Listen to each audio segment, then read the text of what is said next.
அதாவது செங்கல்பட்டு மாவட்டம் தாம்பரம் மாநகராட்சிக்கு உட்பட்ட பல்லாவரத்தில் உள்ள பல்வேறு பகுதிகளில் நேற்றைய தினம் மாநகராட்சியிலிருந்து குடிநீர் விநியோகம் செய்யப்பட்டுள்ளது கண்டோன்மெண்ட் பகுதிக்கு.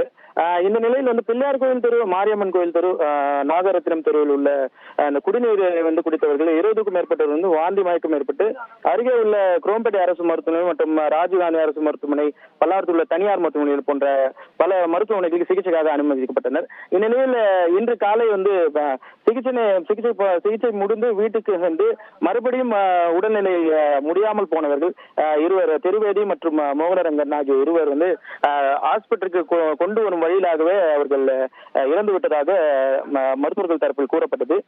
இந்நிலையில் தகவல் அறிந்து வந்த அமைச்சர் தாம்போ அன்பரசன் மற்றும் பல்லாவரம் பகுதியின் சட்டமன்ற உறுப்பினர் ஆகியவர்கள் செய்தியாளர்களை சந்தித்து பேசும்போது அவர்கள் கூறியது உணவினால் ஏற்பட்டதுதான், இது குடிநீரால் ஏற்படவில்லை என்று கூறியதற்கு அந்த பகுதி மக்கள் மிகவும் ஒரு கடுமையான ஒரு ஆட்சேபனையை தெரிவித்திருந்தனர். அதாவது அவர்கள் கூறும்போது என்னவென்றால், குடிநீர் குடித்து இறக்கவில்லை, உணவு அறிந்துதான் இருந்தனர் என்றால் 20க்கும் மேற்பட்டவர்கள் உணவு அறிந்து ஒரே உணவை எப்படி அறிந்திருப்பார்கள்? குடிநீர் தான் அறிந்ததால் தான் இந்த பிரச்சனை ஏற்பட்டதே தவிர உணவினால் இல்லை என்று அவர்கள் மறுத்தனர்.